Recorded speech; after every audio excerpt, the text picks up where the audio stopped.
Good morning friends. आज से मैं आपको एक सब्जेक्ट ज्योग्राफी के अंडर में एक टॉपिक है जो मैं पढ़ाना शुरू करूँगा, जिसका नाम है ज्योग्राफी ऑफ इंडिया।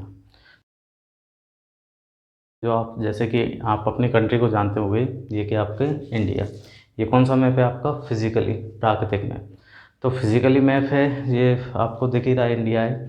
तो इंडिया में जो भी आपकी एक्टिविटी होती है, वो एक्टिविटी अगर किसी भी प्रकार से जोग्राफिकल किसी भी जोग्राफिकली टॉपिक से क्या करती है, इफेक्ट होती है या उसके थ्रू एक्टिविटी की जाती है, तो उन सभी को किसके अंतर्गत पढ़ा जाता है? आपका ज्योग्राफी ऑफ इंडिया के अंतर्गत। ठीक है, तो सबसे पहले आपको ये समझ में आ गया कि ज्योग्राफी ऑफ इंडिया मीन्स क्या हुआ, क्या क्या पढ़ने में रहेगा। और मैं आपको बताना चाहूँगा कि जैसे ज्योग्राफी ऑफ इंडिया पढ़ने की आपको ज़रूरत क्यों हुई, क्योंकि जैसे आप आज के टाइम पर जो भी कोई भी एग्ज़ाम देने के लिए तैयारी करते हो, तो उसमें अगर आप किसी भी उस एग्ज़ाम के पेपर को एनालाइज करोगे, तो उसमें आपको क्या मिलेगा कि जो अभी के समय में जो भी एग्ज़ाम में क्वेश्चन आते हैं, तो वो maximum marks from geography topics. And geography topics में भी आप उसमें फाइंड करोगे, तो किसमें से ज्योग्राफी सब्जेक्ट में भी आप फाइंड करोगे, तो उसमें भी ज्योग्राफी ऑफ इंडिया में से मैक्सिमम क्वेश्चन आते हैं, आपसे पूछे जाते हैं। तो ये क्या है कि आपके किसी भी प्रकार से सिलेक्शन करवाने में आपके लिए क्या करेगा, एक हेल्पफुल टॉपिक्स है, सब्जेक्ट है। ठीक है, तो अब मैं ज्योग्राफी ऑफ इंडिया आपको एक एक टॉपिक पढ़ाना शुरू करूँगा। तो अब हम पढ़ेंगे सारे टॉपिक्स एक एक करके। तो ज्योग्राफी ऑफ इंडिया में जो टॉपिक्स आते हैं, तो उसमें सबसे पहले क्या, फिजिकल ज्योग्राफी ऑफ इंडिया। ठीक है, फिजिकल ज्योग्राफी ऑफ इंडिया के अंतर्गत ये टॉपिक्स दिए हुए हैं, इनको डिटेल में पढ़ेंगे, फिर ये टॉपिक्स है इनको पढ़ेंगे।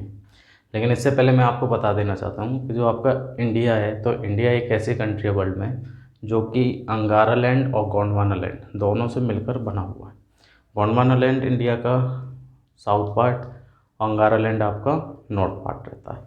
ठीक है, तो इसी वजह से क्या है कि इंडिया में जो है कई प्रकार के जो क्लाइमेट्स हैं, जो कि वर्ल्ड में जितनी भी जगह पे जो भी क्लाइमेट्स मिलते हैं यहाँ मिलेंगे। वर्ल्ड में जो भी आपको प्लांट्स वगैरह मिलेंगे, वो भी आपको इंडिया में मिल जाएंगे। तो सबसे पहले मैं आपको क्या बताऊंगा, फिजिकल ज्योग्राफी। फिजिकल ज्योग्राफी में कौन सा है सबसे पहले टॉपिक? लिथोस्फेरिक। लिथोस्फेरिक में क्या देखते हैं? लिथोस्फेरिक में रहता है आपका उच्चावच, एल्टीट्यूड। इसमें क्या दिया रहता है कि जैसे कोई प्लेस जो है आपका क्या है, डाउन होता है, जिसकी हाइट क्या होती है, कम, या फिर कोई अप, यानी कि कोई किसी प्लेस की हाइट क्या होती है, ज़्यादा। जैसे मान लीजिए क्या है, ये सी है, वाटर बॉडी, क्या है, सी। अब इस सी, इसको क्या है कि वर्ल्ड में जो भी प्लेस है उसकी हाइट कितनी है, कितनी नहीं है, वो सब कहाँ से मेज़र किया जाता है? सी लेवल से। सी लेवल को ज़ीरो माना जाता है। उसके बाद में कोई भी प्लेस है उससे ऊपर है, जितना ऊपर है उसे उतना ही उसकी हाइट बताया जाता है। तो सी लेवल है, तो सी लेवल के बाद में जो जो भी ऐसा प्लेस होगा जो कि सी लेवल के समथिंग सेम हाइट का होगा, तो उसे क्या बोलते हैं? प्लेट। और फिर उसके बाद में क्या है, उसके बाद में दूसरा एक स्ट्रक्चर होता है, वो क्या है, थोड़ा सा सी लेवल से क्या होता है, अप साइड में, तो उसे बोला जाता है प्लेट्यू। और इससे भी थोड़ा और ऊपर रहेगा, उसको क्या बोला जाता है? माउंटेन्स। माउंटेन्स में भी टू टाइप्स के रहेंगे, एक आपके कौन सा रहेंगे, लो हाइट माउंटेन्स, और एक हाई हाइट माउंटेन्स, जिनको पर्वत या पहाड़, पर्वत या पहाड़ में भी क्या होता है, अंतर होता है। पर्वत जो होता है उसकी हाइट कैसी रहती है, कम, सॉरी, पहाड़ जो होता है उसकी हाइट कैसी रहती है, कम, और पर्वत की हाइट कैसी रहती है, ज़्यादा। ठीक है, अब इसमें क्या देख रहे हैं, लिथोस्फेरिक। तो लिथोस्फेरिक में जो इंडिया में प्लेन्स भी मिलते हैं, प्लेट्यू भी मिलते हैं, और माउंटेन्स भी मिलते हैं। तो ये आपका जो मैप है, ये कौन सा मैप है? Physical map. आपको इसमें ईजिली समझ में आएगा प्लेन्स क्या है, प्लेट्यू क्या है, माउंटेन्स क्या है। तो इसमें जो कलरफुल दिख रहा है आपको, तो कलर इसमें ये शो नहीं कराता है कि blue colour means water, green colour means forest, ऐसा नहीं है। बल्कि ब्लू कलर मीन्स होता है डीपेस्ट पार्ट, उसके बाद में ग्रीन, उससे ऊपर, उससे हाई लेवल, उससे ज़्यादा पार्ट, उससे ज़्यादा ऊंचाई। ब्लू येलो कलर, वो उससे ज़्यादा हाइट हो जाएगी उस पार्ट की, उस प्लेस की। इस तरीके से, जैसे ये क्या है, ब्लू कलर, ये कौन सा है, ग्रीन, और ये होता है ब्लू कलर में शो कराते हैं इसको सो वो कराते हैं ब्राउन कलर में। तो जो ब्राउन कलर आपका क्या रहेगा, लाइट ब्राउन रहेगा, उसका मीन्स क्या है, वो क्या है, पहाड़।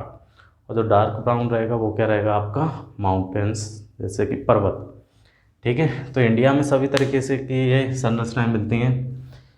ग्रीन कलर आपका plain, yellow colour plateau, light brown पहाड़, और डार्क ब्राउन आपका पर्वत। साथ ही साथ में इंडिया में सैंड साइड मिलेगी, रेगिस्तान मिलेगा, और आइलैंड भी मिलते हैं। ठीक है, इसके बाद में दूसरा टॉपिक है, उसका नाम क्या है, एटमॉस्फेरिक। एटमॉस्फेरिक मीन्स क्या होता है, एटमॉस्फेयर, वायुमंडल। तो एटमॉस्फेयर से रिलेटिव जो भी एटमॉस्फेयर इंडिया को क्या करता है, इफेक्ट करता है, उसको किस में पढ़ेंगे, एटमॉस्फेरिक में। तो एटमॉस्फेरिक में क्या रहता है, कई टाइप्स के क्लाइमेट रहते हैं, उसके अकॉर्डिंग क्या होते हैं, क्लाइमेट इंडिया के अलग अलग पार्ट्स को क्या करेंगे, इफेक्ट करेंगे। जैसे कहीं पर क्लाइमेट कैसा है, कोल्ड, तो वहाँ के इंडिया के उस पार्ट को, रीजन को वो कैसा रखेगा, कोल्ड। और कोई क्लाइमेट किसी पार्ट में कैसा मिल रहा है इंडिया में, हॉट, तो वो उस पार्ट को कैसे रखेगा, गर्म। तो इंडिया में जैसे वर्ल्ड में मतलब कि वर्ल्ड को डिफाइन करेंगे तो ये क्या होता है, इक्वेटर, 0 डिग्री लाइन। और फिर एक क्या होता है, पोल। ये कौन सा पोल हो गया आपका, नॉर्थ पोल।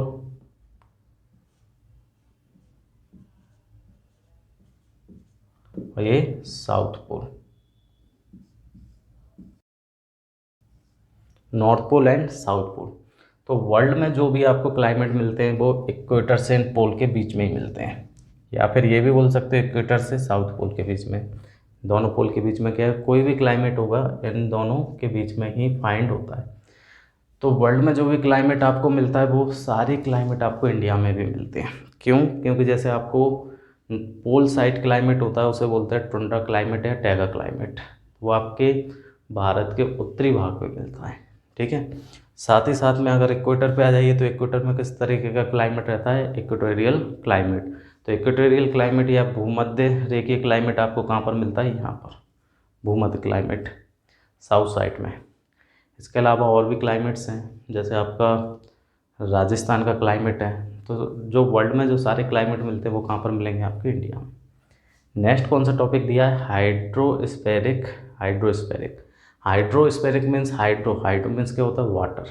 तो हाइड्रोस्फेरिक में किससे रिलेटिव पढ़ेंगे, वाटर से रिलेटिव। तो वाटर जो होगा, तो वर्ल्ड में जिस टाइप्स के वाटर मिलते हैं वो आपके इंडिया में भी मिलेंगे। जैसे आपको यहाँ पर पोल रीजन में मिलता है आपको hard water. Hard water means क्या हुआ, आइस के रूप में मिलता है। तो वहीं आपको हार्ड वाटर अगर इंडिया में फाइंड करना है तो कहाँ पर मिलेंगे, उत्तरी भाग में। उत्तरी भाग में कहाँ पर, माउंटेन्स पे। आपको मीठा जल चाहिए तो मीठा जल भी इंडिया में मिलता है। खारा पानी है तो खारा पानी भी आपको इंडिया में मिलता है। ठीक है, उसी के साथ में दलदली होगा तो वो भी आपको इंडिया में किस साइड में मिलता है, गुजरात में। खारा पानी कहाँ मिलता है, आपके भारत के तटीय क्षेत्र पर, जो कि समुद्र से लगा हुआ है। और कई प्रकार की झीलें भी हैं जो कि खारे पानी की झीलें इंडिया में पाई जाती हैं। नेक्स्ट है पेडोस्फेरिक। पेडो मीन्स क्या होता है आपका, मृदा। तो पेडोस्फेरिक मतलब कि मृदा। तो मृदा भी आपके जो भी वर्ल्ड में जितने भी टाइप्स की मृदा मिलती है वो आपको इंडिया में भी मिलती है पेडोस्फेरिक के अंतर्गत। तो इंडिया में भी सभी तरीके की मिट्टियाँ मिलती हैं, सॉइल मिलती है। जैसे कि आपकी भूमध्य रेखा पर एक सॉइल मिलती है जिसका नाम क्या है, लेटराइट सॉइल। लेटराइट सॉइल आपको इंडिया में इस पार्ट में और इस पार्ट में, दोनों पार्ट्स में क्या मिलेंगी, लेटराइट सॉइल। उसके बाद में क्या ब्लैक सॉइल है तो ब्लैक सॉइल भी आपको मिलेगी, रेड सॉइल भी मिलेगी, और साथ ही साथ में एलुवियल सॉइल, या फिर जिसको बोलते हैं जलोढ़ मृदा, तो वो भी आपको कहाँ पर मिलती है, उत्तरी मैदान में। ठीक है, तो ये किस में पढ़ेंगे, पेडोस्फेरिक में इसको डिटेल में पढ़ेंगे कि किस सॉइल का निर्माण कैसे हुआ, किस प्रकार से कोई सॉइल फॉर्म होती है, बनती है। नेक्स्ट क्या देखोगे, बायोस्फेरिक। तो बायोस्फेरिक में क्या रहता है कि एक कोई भी प्लेस है, उस प्लेस में कोई भी लिविंग थिंग्स हैं, लिविंग थिंग्स एक ग्रुप में आकर रहने लगती हैं। जैसे उसमें एनिमल्स हो, प्लांट्स हो, सभी आकर साथ में रहने लगें तो वो एक जगह पे क्या बना देते हैं, बायोस्फेरिक। तो वर्ल्ड में जितने भी टाइप्स के एनिमल्स वगैरह हैं जो कि आपके इक्वेटर से पोल्स के बीच में रह रहे हैं, तो जितने भी टाइप्स के जो एनिमल्स हैं तो उनमें से कई टाइप्स के एनिमल्स क्या है इंडिया में भी अपना प्रतिनिधित्व करते हैं, मतलब इंडिया में भी उनमें से कई एनिमल्स प्लांट्स इंडिया में भी पाए। इंडियन ज्योग्राफी के फिजिकल पार्ट के बाद में देखेंगे अदर पार्ट्स। इसमें सबसे पहले कौन सा पार्ट आ रहा है, रिसोर्सेज। रिसोर्सेज मीन्स क्या होता है, सबसे पहले मैं आपको समझा दूं कि कोई भी थिंग्स है, अगर वो थिंग्स का आप यूज़ नहीं कर पाते हो तो वो आपके लिए क्या है, नथिंग। लेकिन आपके पास कोई टेक्निक है, उस थिंग्स का आप यूज़ कर सकते हो तो वो आपके लिए क्या हो जाएगी, रिसोर्सेज। जैसे मैं आपको बता दूँ फॉसिल फ्यूल है। फॉसिल फ्यूल मीन्स क्या होता है आपका, फॉसिल फ्यूल मतलब पेट्रोलियम वगैरह, उनका पहले क्या था, यूजेस नहीं था, तब तक वो ह्यूमन के लिए क्या थे, नथिंग पार्ट्स थे। लेकिन जैसे ही उसका मालूम पड़ा, टेक्निक डेवलप हुई और मालूम पड़ा कि उसका यूज़ किस किस टाइप से हो सकता है, इंडस्ट्री में हो सकता है, तो वही चीज़ क्या बन के किस में कन्वर्ट हो गई, रिसोर्सेज में। तो ह्यूमन क्या करता है कि जो नेचर के द्वारा थिंग्स दी जाती है उनको इसमें कन्वर्ट करता है, रिसोर्सेज में। साथ ही साथ में ह्यूमन अपने नीड्स, जो भी ज़रूरत है खाने की, तो उसके लिए क्या करता है, एग्रीकल्चर, इसको पढ़ेंगे। फिर क्या है, इंडस्ट्रीज़। अब रिसोर्सेज है, रिसोर्सेज से कोई भी पार्ट होगा तो वो किस पार्ट में मिलता है, रॉ मटेरियल में। तो कोई भी थिंग्स है नेचर से जो मिलती है वो किस में मिलती है, रॉ मटेरियल में। और रॉ मटेरियल से उस पर इंडस्ट्री में ले जाकर उसको किस में कन्वर्ट किया जाता है, यूज़फुल थिंग्स में। तो वहीं क्या हो जाती है, रिसोर्सेज में कन्वर्ट। तो ये कहाँ पर होता है, इंडस्ट्रीज़ में। इंडस्ट्रीज़ में ये किस तरीके से हो सकता है, एक ट्रांसपोर्ट के तरीके से, ठीक है। अब एक चीज़ और है, जैसे ट्रांसपोर्ट है, ट्रांसपोर्ट किस तरीके से, कि अगर मान लीजिए ये एरिया है कौन सा, पूर्वी एरिया। पूर्वी एरिया में क्या होता है, अधिकतर चाय की खेती की जाती है। चाय की खेती अगर यहाँ से यहाँ तक पहुँचाना है तो कैसे पहुँचाओगे, पहले क्या करोगे, कम्युनिकेशन करोगे बीच में कि यहाँ पर इस चीज़ की ज़रूरत है, आप हमें इस चीज़ को दीजिए, पहुँचाइए। तो ये क्या होगा, कम्युनिकेशन। उसके बाद में यहाँ से जो भी व्यक्ति है वो यहाँ तक क्या पहुँचाएगा, चाहे उसके बदले में क्या ले लेगा, कोई ना कोई मनी। तो ये क्या हुआ, ट्रांसपोर्ट कर दिया। पहले कम्युनिकेशन हुआ, फिर ट्रांसपोर्ट किया, और इसी पूरे जो भी कुछ हो रहा है इसमें, मतलब कि एक्टिविटी जो भी हुई उसको क्या बोल दिया जाता है, ट्रेड, ठीक है। इसके बाद में क्या दिया है, regional development and planning. Regional development and planning किस लिए पढ़ेंगे, क्योंकि जो आप देखोगे इंडिया है तो इंडिया में अलग अलग स्टेट्स हैं। उन स्टेट्स में से कुछ स्टेट्स तो क्या है आपकी डेवलप स्टेट है, और कुछ क्या है आपकी डेवलप नहीं है। तो जैसे जो डेवलप नहीं है तो उसमें देखोगे आपके, तो उड़ीसा, झारखंड, छत्तीसगढ़, मध्य प्रदेश, राजस्थान, जैसे ये एक बेल्ट है जो कि अनडेवलप स्टेट है, तो यहाँ पर डेवलपमेंट नहीं है। और वहीं दूसरे कोई स्टेट देखोगे, जैसे गोवा है, गुजरात है, महाराष्ट्र है, ये स्टेट कैसे हैं आपकी, वेल डेवलप्ड स्टेट है। तो इन स्टेटों में किस प्रकार से ये डिफरेंस आया कि एक डेवलप और एक क्या है, अनडेवलप है। तो इसमें किस में देखोगे आप, रीजनल डेवलपमेंट एंड प्लानिंग में। तो प्लानिंग में किस प्रकार से कमी रही, या फिर आप किस प्रकार से प्लानिंग करके इनको सभी स्टेट को डेवलपमेंट की ओर अग्रसर किया जा सकता है, ये देखेंगे। तो आज के लिए इतना ही, और इसके बाद में मैं आपको एक एक टॉपिक वाइज अलग अलग वीडियो बनाऊंगा इसमें, जो कि आपको डीपली समझाया जाएगा कि इस टॉपिक को डीपली समझाया जाएगा, सभी टॉपिक्स को डीपली।